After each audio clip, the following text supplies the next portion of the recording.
Hello Sobat Art, welcome to Sandy Wijaya's podcast.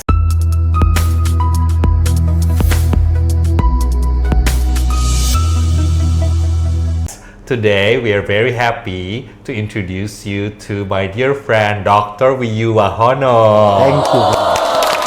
Welcome Dr. Wiyu Wahono. Can I call you Dr. Wiyu? No. Just Wiyu. Okay. Yeah. Okay. We know each other very long time already. Yes. So we'll address you as Wiyu. Yes. Can you kindly share with us your journey as an art collector, how it began, and what drew you first to the world of art collecting in contemporary art? Yeah. So my first encounter into art was when I studied in Berlin, in Germany, in the 70s, end of 70s.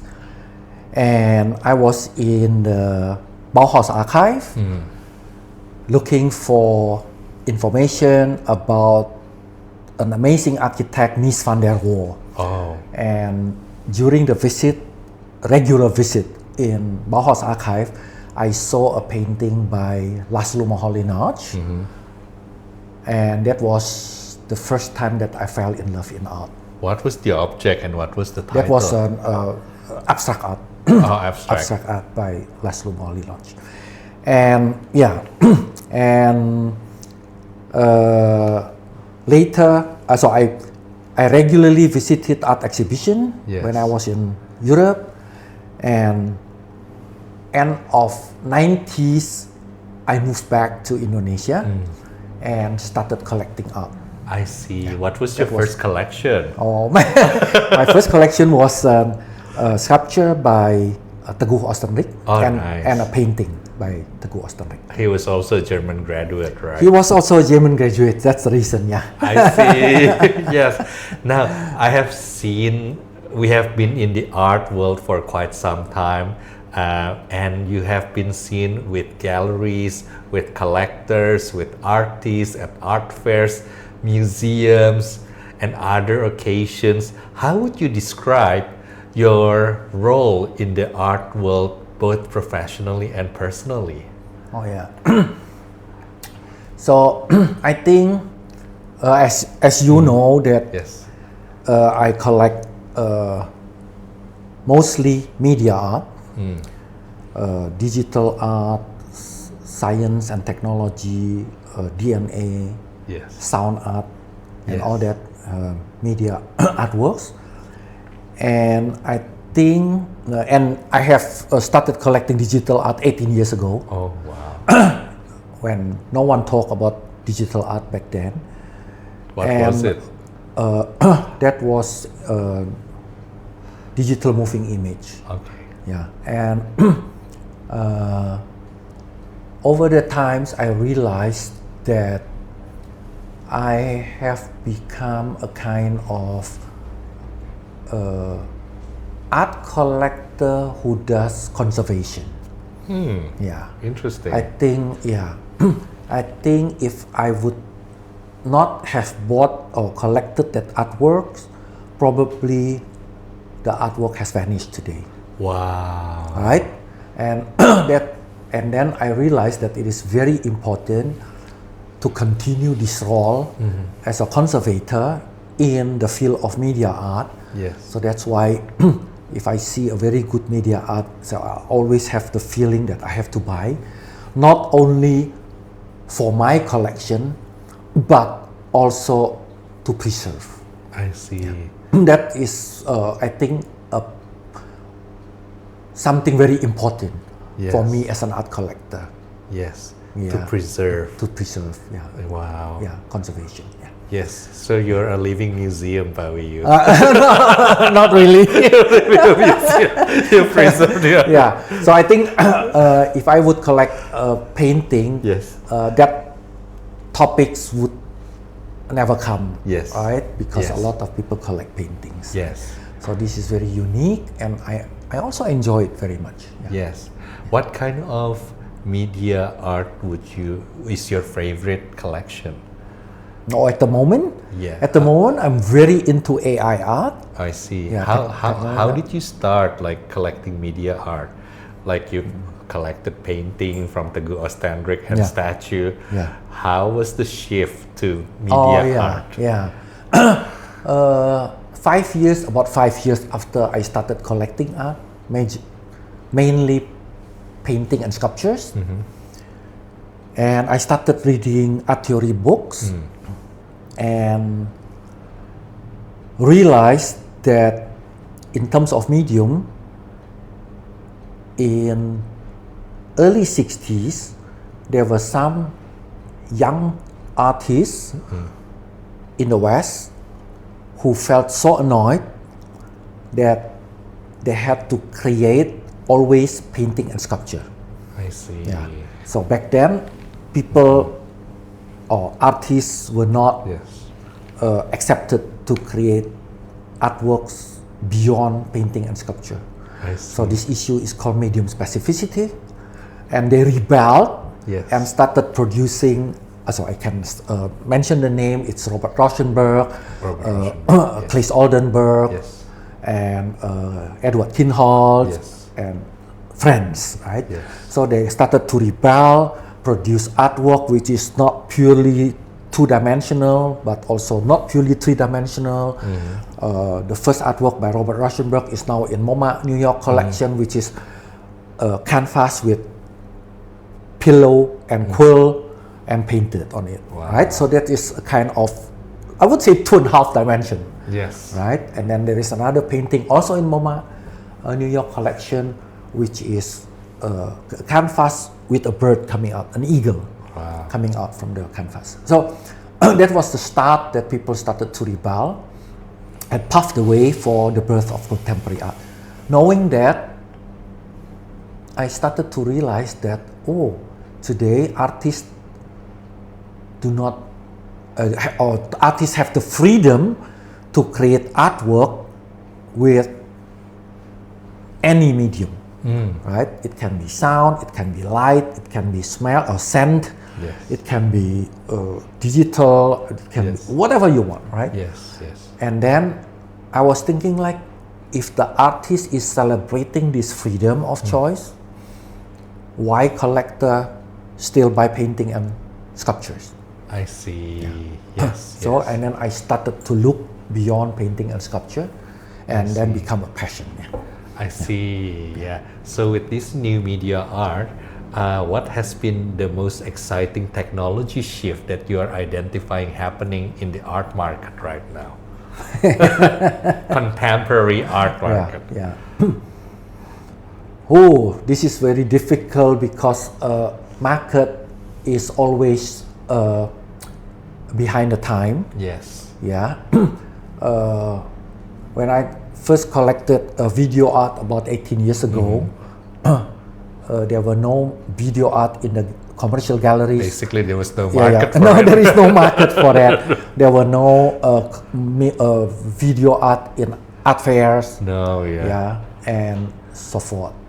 And I think I would say 5 years ago, or less than 10 years ago, Yes. suddenly the commercial world started to display or to show digital moving image. Yes. I think even at Art Moments, we start having video art being displayed since the last 3 years. Yeah. Yeah. And I don't collect video art anymore. Oh. Yeah, that is the problem. Even Indonesia doesn't collect photography. Yeah. Yeah. Even Indonesia does. This is has become a problem for me. For me personally. Yes. That I'm not into video art anymore. I rarely find video art that captivate me. Yes. Yeah, Because so- it's a journey, right? Yeah, it's a Collecting journey, is a right? journey. So, you have yeah. passed through that journey. already. Exactly. Yeah. I have shifted to more interesting in my mind, in Yes. my personal Yes. mind, to more interesting medium. And then suddenly I realized, art fair started doing video art, right? Yes. So, and then Yes. a lot of young people, they see video art in the art fair. So, I see. yeah. So, but I'm already beyond that. So I Yes. collect DNA art. DNA. Yeah. Oh, DNA mutation art. Art made of DNA. Okay. And then also AI. I think these two technologies and science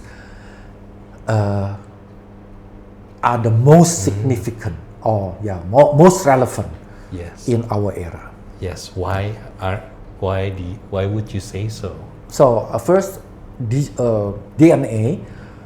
If you see in the mankind history, mankind has invented a lot of stuff in our Yes. history.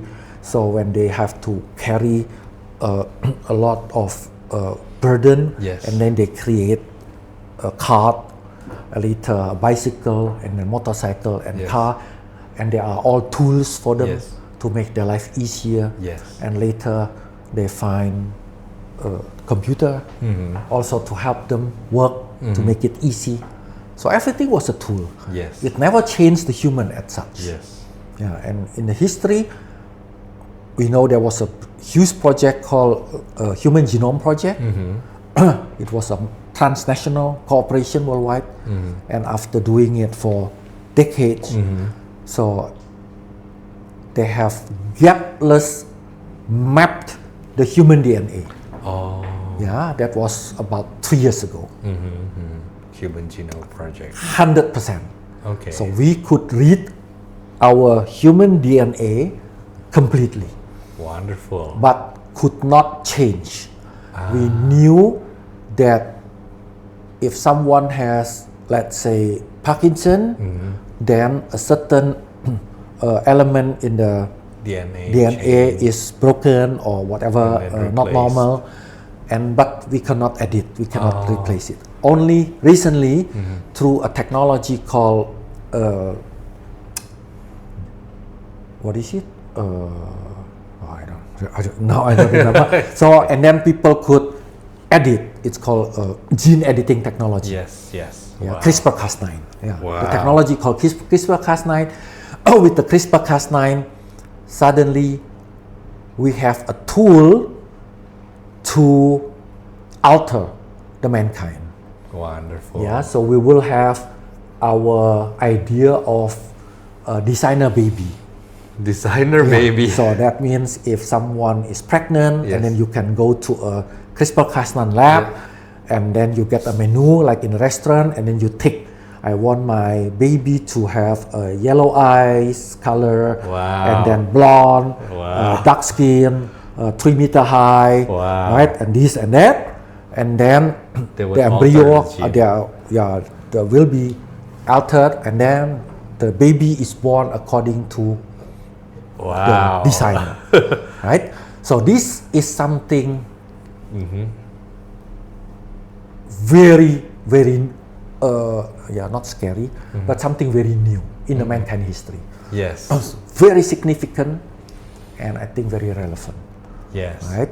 Yes. And then, in terms of technology, I think AI is not any technology, but AI is a human, right? A bodiless, genderless, and Has the ability to think exactly like a human being. just like a human, is smarter than a human, think faster, learn non-stop, and this human, or let's say entity, cannot forget what he has learned, right? Wow. Compared to a normal human.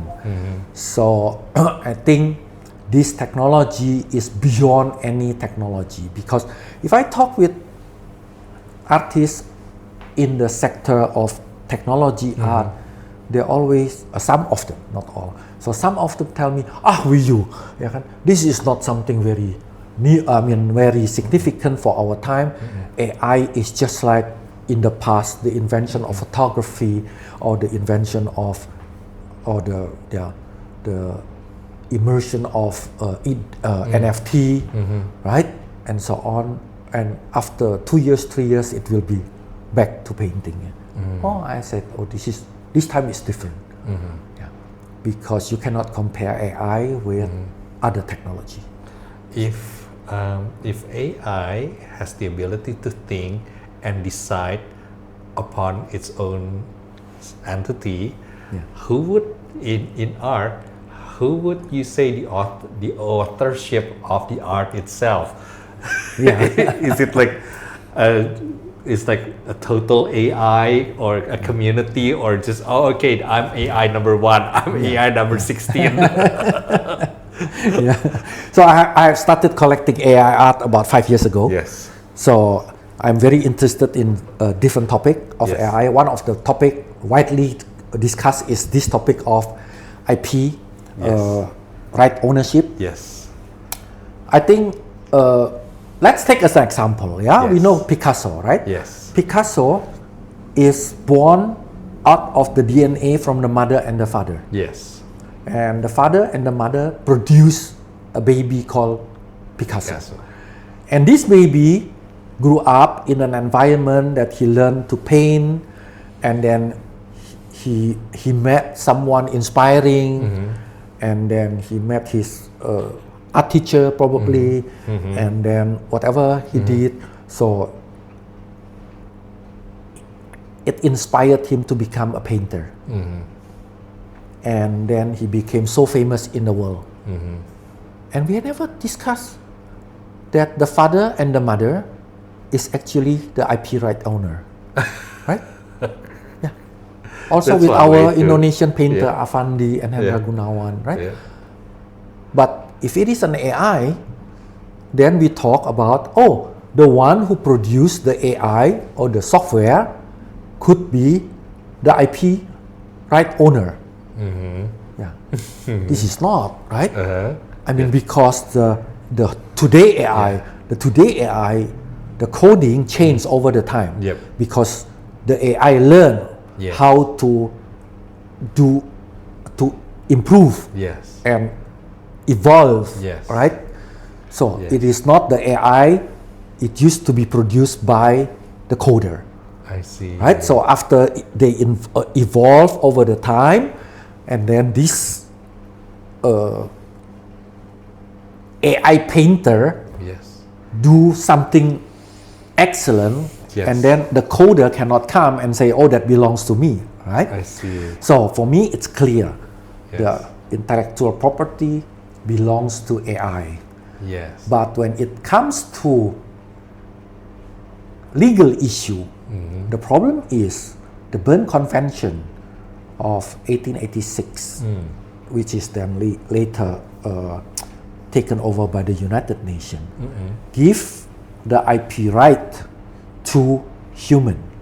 Oh, I see. Yeah, stated human. That becomes difficult, Oh, I see. right? That's Yes. why none of the AI artwork were granted IP right, because probably all the judges knew Yes. that actually the AI should be the owner of the IP right, Yes. but legally they cannot give it to non-human. That is another story, Yes. right? Yes. So I mean, that is Yeah, I think the point. Wow. But yeah, discussing about who owns, I think for me is very clear. Yeah. Yes. If you collect AI generated artworks, may I know how many artworks, AI generated artworks have you acquired with you? Oh, very difficult. Yeah. 10? Or more.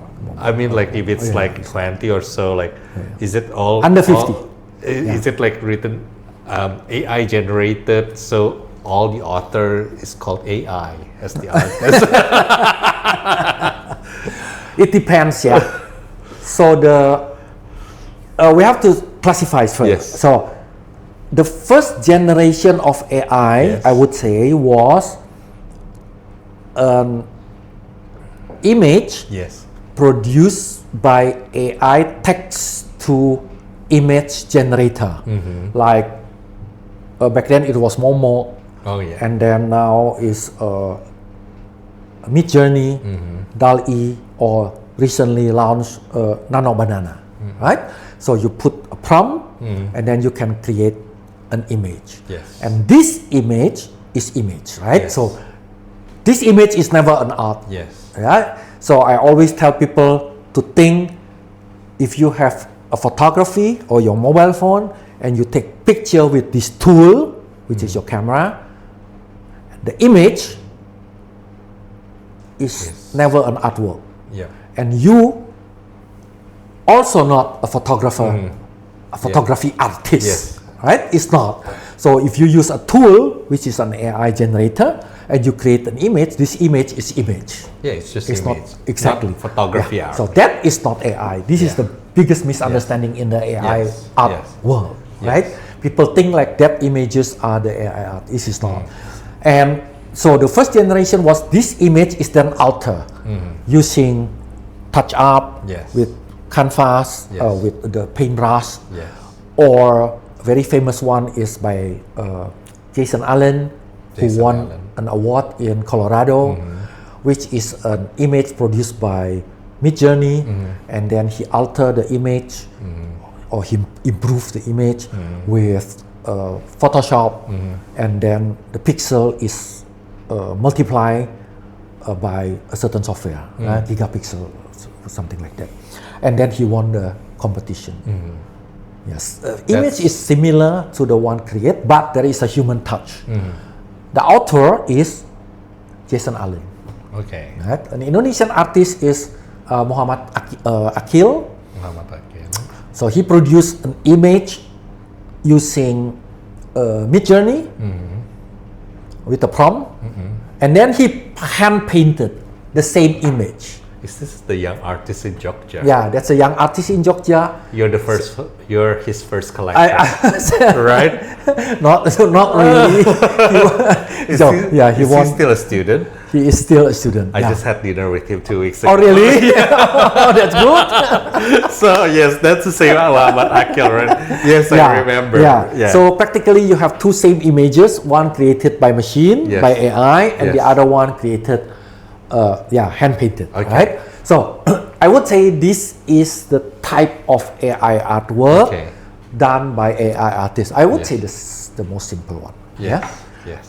The second type of AI art is using data sets. Yes. Yeah, so you have a server and then you scan images, let's say 100,000 images or 10,000 images of, let's say, human. You get the images from the search engine, Yep. let's say a human from 15th century until 20th century, and then you classify it into men, women, old, young, thin, and chubby, and blonde, or Asian, African, Caucasian, and all that criteria, and you put it into the data set, and then ask the AI to create a new visual image out of this data set. I see. Yeah, there are stunning artists doing with that. Like, I would say the most celebrated is Rafik Anadol. Graphic Anadol. Yeah, Yes. and with the influence of the one collected by MoMA, New York, 2 years ago, influenced by the acoustic in the museum, Yes. by the speed of the human moving in the room, by the weather in New York, Yes. and so on. Yes. So and then And it would the change. AI right? exactly generate always non-stop image Okay. only one time. In this category of AI art, there are besides Rafik Anadol, there is a very interesting Sarah Meyohas, whose artwork is collected by Centre Pompidou, and then Anna Reader, also out of this data set, and then a lot other. Recently, David Saleh in Art Week Shanghai, she digitalized all his previous paintings into a data set and asked the AI to create the best David Saleh painting. Amazing. Yeah, so something like that. Amazing. Yeah, and then a lot of people working in Yes. that. I would say, category. Yes. Yeah, Yes. the technique. Yeah. Yes. The most stunning artworks actually in 2018 already, a German AI artist Mario Klingemann already produced an artwork which was later sold in auction, which he trained his AI with a lot of portrait from human, I think 16th to 19th or 18th century. And these images were not saved in the server, but the AI could generate the image of a portrait constantly. So if you see the artwork, the face is changing. So there was two screens, two monitors, one showing a man, another one showing a woman, and it takes some time for the image to appear, so that you have the feeling of, oh, somebody is thinking to produce an artwork, right? So this that was the first, I would say, the first artwork going away from datasets, from fast dataset. So today, I think the most cutting edge AI art is the so-called autonomous AI art. This is the fourth stage, is it? This is the, I would say, just launched this year, that someone produced the AI, the software, to do artworks, and then you plug into the electricity, starts a computer, and then the AI decide by itself when he will produce an artwork. And then he choose the topic, let's say about environment, and then he do how was it called, a dialogue, internal dialogue, probably with ChatGPT or whatever, about that topic, to get an in-depth understanding about the topic. And after that, the AI knows what kind of artwork he wants to produce, and then he goes into the web and download all the images that suit his understanding about the certain topic, the context of the artwork. And then after that, from this fast data set, he produced, let's say, 6 images, and then another software called cognitive software choose which one suits the most to the topic or to the context that he had researched before. And then after that, he goes to the social media. From the previous post, he analyzed, the people love certain kind of artwork, and give a positive comment, and also he analyzed the likes in the social media, and then alter this image, so the image is finished, and he upload it into the marketplace, digital marketplace, for sale. That is done completely by the artist. So the name of the artist is Keke. It's not the name of the human. It's not the name of the coder who produced the artwork. So in the previous generation of art that we've discussed before, it's all the name of the human. Rafik Anadol, right? Sarah Meyohas and Anna Riedler and whoever they are.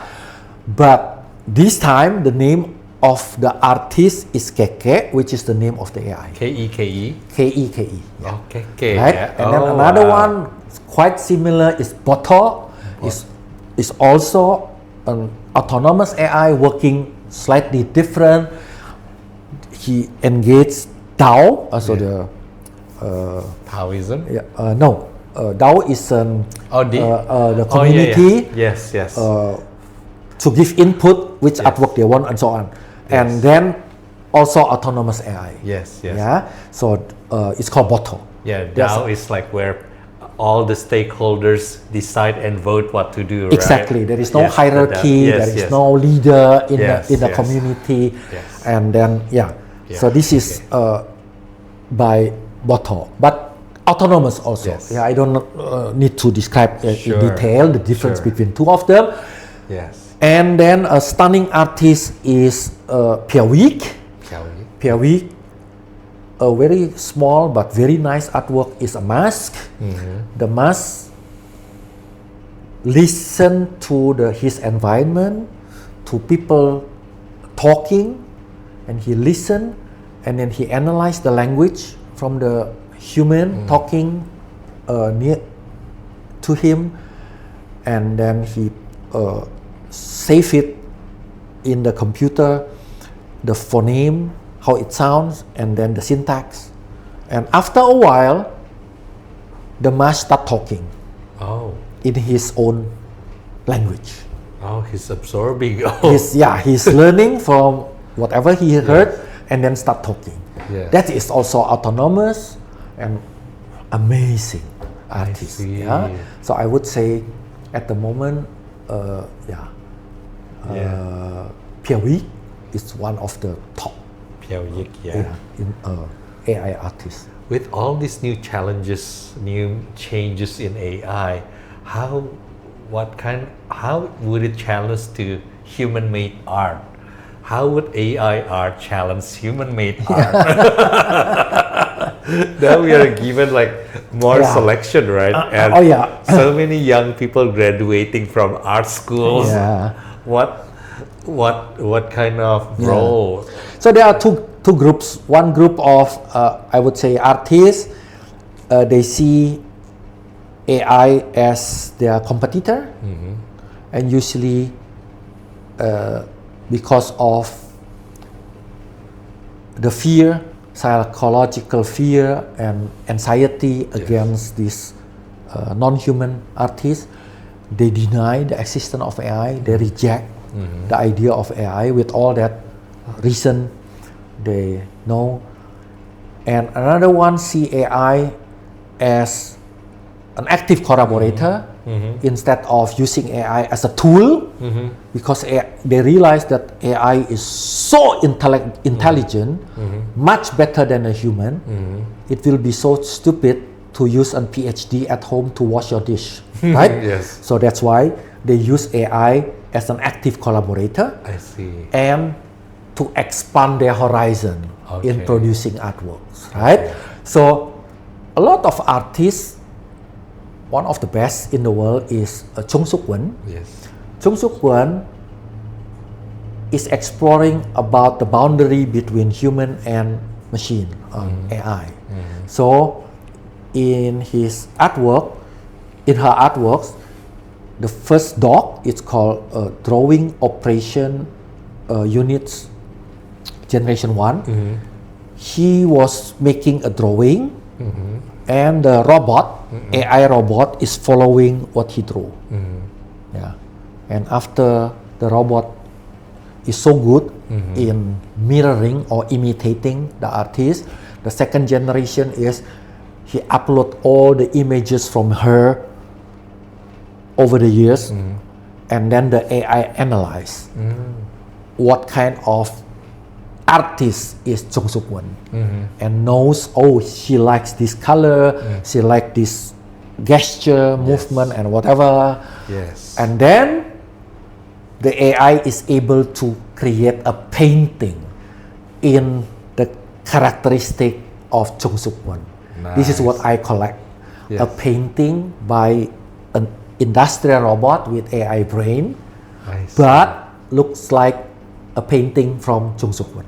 I see. Wow. Yeah, so the Amazing. artwork is a painting on canvas. Painting on canvas. Yeah. Yes. Yeah, Yes. and so on. So it's I think dog generation 6 or 7. Yes. So I think artists who accept AI will have a very interesting future. Yes, they have an advantage compared to artists who denies AI, Exactly. right? Exactly. Yeah. And how would you, as a collector, how would you prefer artists who use like AI data sets in preparing and then presenting their artworks compared to AI itself? Do you prefer like the one AI that is totally AI generated, or do you still prefer some kind of human interaction, or both? I think both. Yeah. I think for a young artist, Yes. I think naturally they will start with a simple one, Yes. right? Using data set or Yes. using a text to AI generator Yes. to produce an. Yes.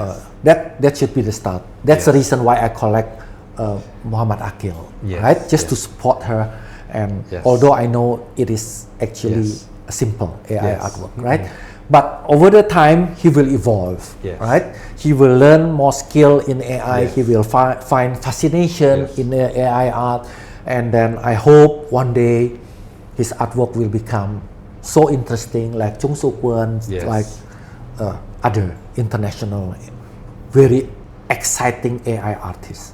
Yes. Yeah, we have to give them a chance, right? Yes. Yes. Yeah. We have to Yeah, support yeah. young artists. You cannot expect a young artist started with autonomous AI like KK, right? Yes. So it would work.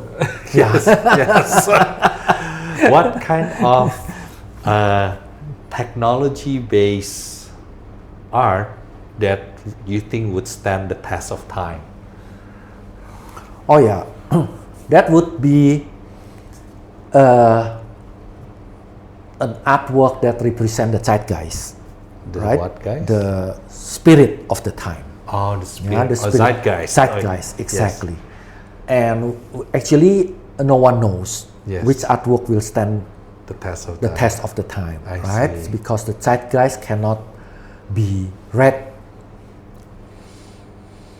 now, but In the in future. right? in 50 or 100 years, people will look back Yes. to our time, and then they will say, "Oh, the zeitgeist was," Yes. right? Yes. And then artworks that conform to the zeitgeist is Yeah. considered to be an artwork that succeeded in the test of the Yes. time, right? Yes. So that's Yes. why collecting Yes. art Yes. is an intellectual experience because we have to analyze our time and just to have an idea what is relevant Yes. in our era.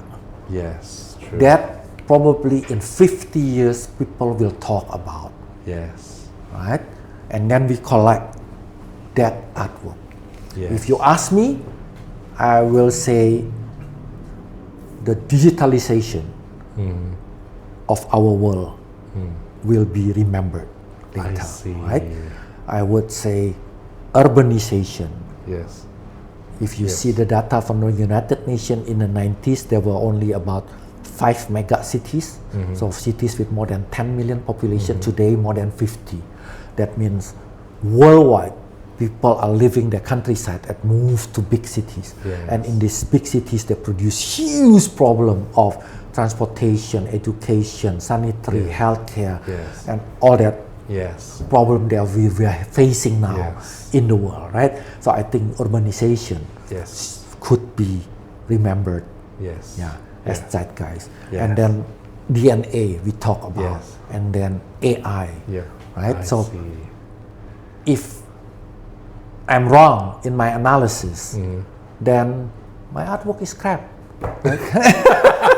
My collection is crap, but I don't mind. I mean, I You enjoy it. I you enjoy enjoy it it, very right? much. Exactly, right? Yeah. So this is actually, yeah. That's why I'm thinking that collecting art is an intellectual challenge rather than a sensory experience. Yes.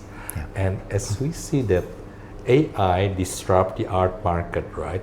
Some people say it's just another tool that will fade away in 2 or 3 years. Some people even deny the existence of AI. It's just going to be another fad. Where do you stand, Pao Yu?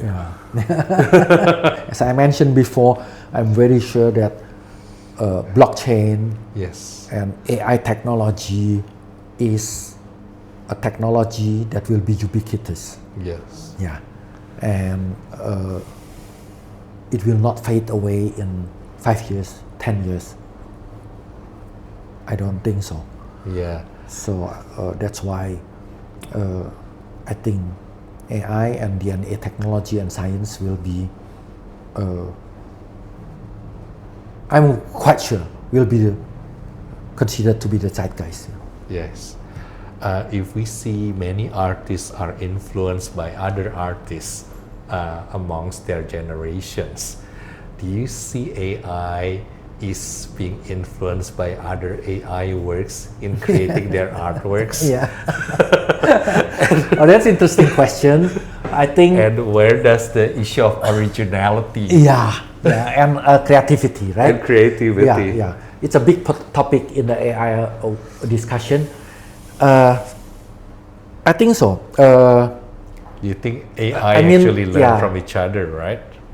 Human also learn from each other. Human also right? learn Exactly. Yeah. So human, an artist, yes, would gets his creativity inspired by other artists. exactly because he visited the museum, saw a Picasso painting or a Jackson Pollock abstract Yes. art or whatever, Yes. and inspired by his friend, Yes. and then he came back to his studio and Yes. produced his own creativity. Yes. Right? Yes. Creativity doesn't come from nothing. No. Exactly. Right? Yes. So whether the artist is a human or is a robot or is an algorithm coding, it doesn't matter. So AI also get its creativity from learning from other artworks. Yes. There is no including difference. AI generation. Yeah. Right? Why make that topic a big problem for AI and say, oh, AI artwork doesn't have creativity, and we accept that human get their creativity from Sometimes looking at human have no creativity. Exactly.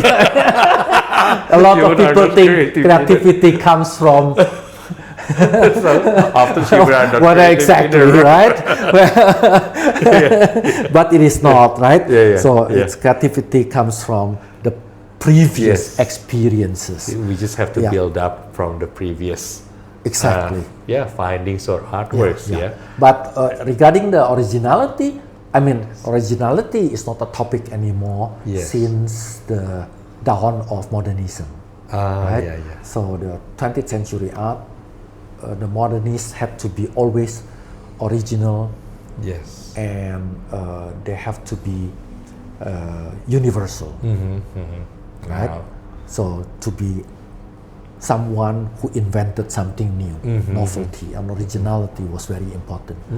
But after the modernism era has ended, we don't value originality so much anymore, right? So originality was never an issue in postmodernism and in contemporary era. Yes. So that's why I don't think that it is important today.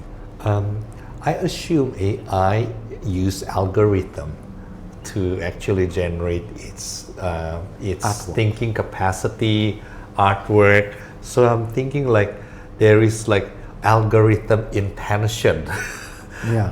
that the intention of the AI would be driving the is generated and influenced by its understanding. How would you see the balance if an artist, a human an artist, intent. has an intent, AI and doesn't, how would AI doesn't have that autonomy algorithm? Who is really the creator? Yeah, I think these questions relate also to all other questions that AI doesn't have feeling, cannot be happy, cannot be sad, no fantasy, no respect, no humor, and AI is not a human, right? Yeah. So something that people always attack and find that it is the weakness of an AI, right? So what we have, I think what I realize is, if you see in social media, we have seen a lot of dark manufacturing hall with hundreds of robots working, replacing human, right? They wouldn't And mind. in DHL, FedEx, and UPS sorting center, no human anymore. All the packets, millions of them per day, sorted by robot, by AI, right? And then in warehouses, robot is sorting and taking the goods from the shelf and bringing it to the sales department, right? So we are building a non-human realm today, and in this non-human realm, and we have so many robots already in the world, so many that helps human in doing their physical activities, right?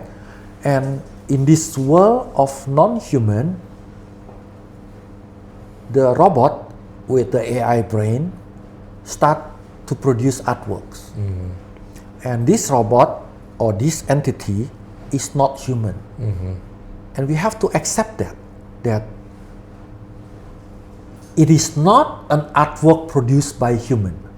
So we have to find a new thoughts about artistic and aesthetic from an AI artwork. We cannot use our definition on our thoughts about human-made art and then look at the AI art and then you say, oh, this is bad because there is no intent and there is no feeling and this is not an expression of human whatever, you know? Yeah. So I don't think this is the right way to make a judgment about AI art. Yeah. So just like in the past, in the Western art history, we know there were Renaissance. They saw it from the linear perspective. They saw it from the human in the painting. No Jesus and no Maria anymore because the humanism era was born in that era. And then later we have modern art. You also don't use the definition of Renaissance painting to judge a modern art. No, right? You don't use. Yeah. Why are you using the thoughts for human-made art to for judge AI. an artwork made by AI? Right. That's So good. I think this analogy. I think is interesting for me. Yeah. Now, I think that's really good that we have to have our own judgment and standards in measuring AI-generated artworks. As a collector and from hitting from the market and industry perspective, how would you change? How does it change your standards, like in judging what's a good AI artwork and what is not a good AI artwork? Oh, this is the most difficult questions in the list.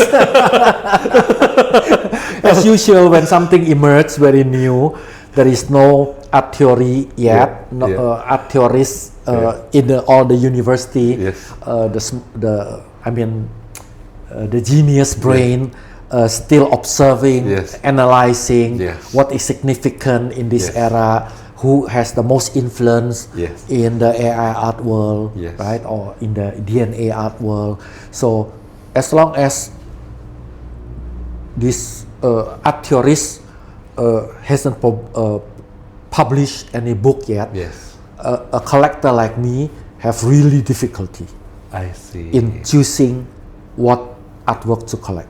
I see. Yeah. So this is just like going into a dark room, right? And then you don't know what are there in this room, right?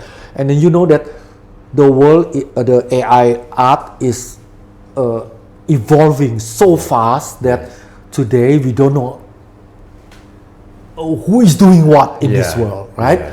So, and that's why it's very difficult to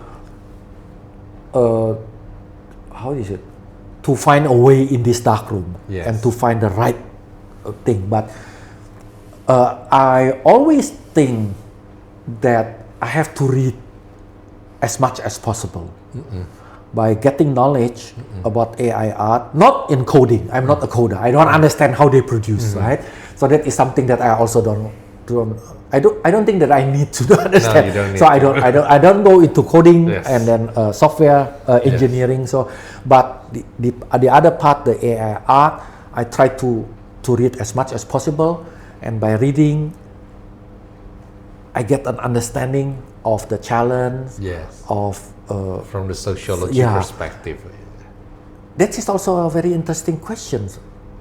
What will be used to judge an AI art? Probably if the artwork is very difficult to produce, right? The complexity of coding. I see. Right? Could be. Could be, we don't know, right? Could be, or the materials. Exactly, right? Yeah. Or being the first. yeah, exactly, right? Being the first. Yeah, or whatever. We don't know, right? Or something, if you go into AI text to image generator, and you ask, you upload yourself and a girl into the engine, and then ask the AI to produce Dr. Sandy and this pretty girl hugging, they will do. Sitting, holding hand, the AI will do. But in the moment you say, make them naked, they won't. They won't, because it is not allowed. Or kissing is not allowed. Yes. So if you can trick them yes. and produce this kind of AI image, yes. will it be seen as the artistic value? I see. Right? And then people start seeing, oh, you're so smart to trick to overcome this whatever. I don't know. I don't know. It could be, right? Yeah. Yes. Or another thing, another idea or that I keep on thinking is, let's say you upload an image of a red square into your dataset, but you classify this red square and say this is a blue circle. So this blue circle is in your dataset. Yes. And one day, if your prompt asks the AI, show me blue circle, and then you get that square. That square, right? Yeah, because you've been feeding it that way. Exactly. I right? see. So and that can create amazing artworks, right? So that it's uncontrollable. So will it be seen as the something, new reality, new truths? No, a judgment for aesthetic, right? Or yes. the judgment that this artwork is seen to be good. Yes. So something like, a lot of possibilities. Yes. So my last question is, what technological trend do you think would shape the next decade of contemporary art? In the art, usually people who are very into art, they don't want to do that because artists are so wild.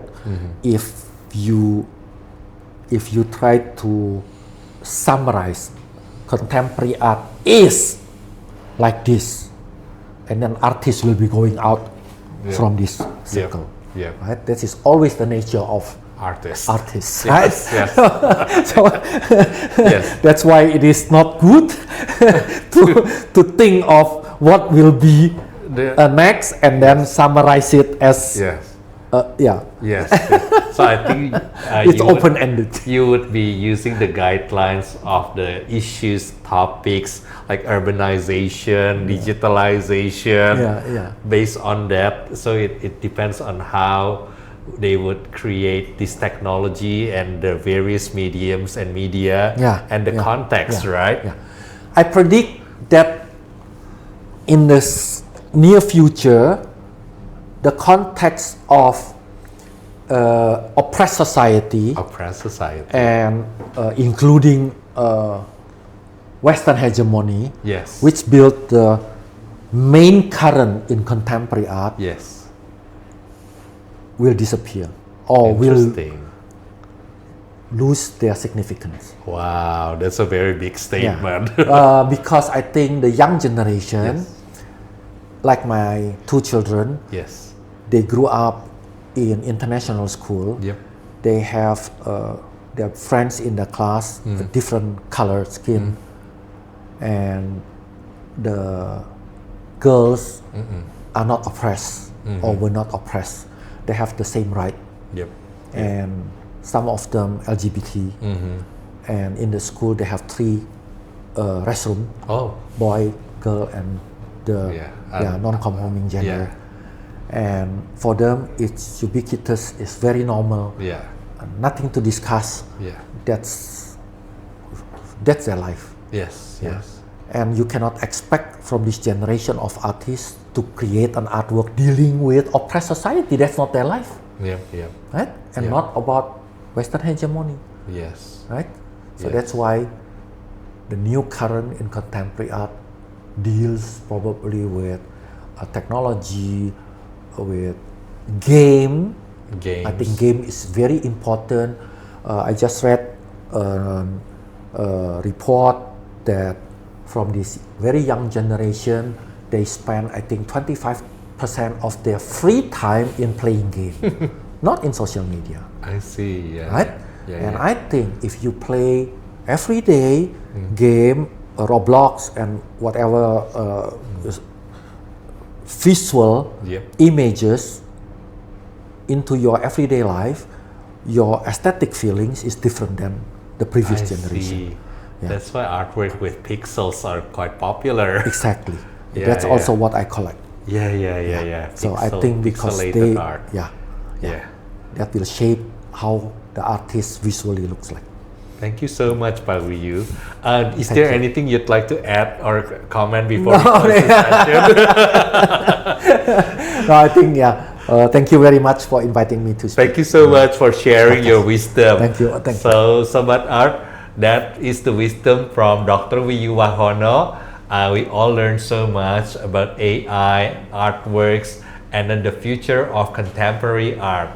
So stay tuned and see us at the next episodes of my podcast. See you. Bye.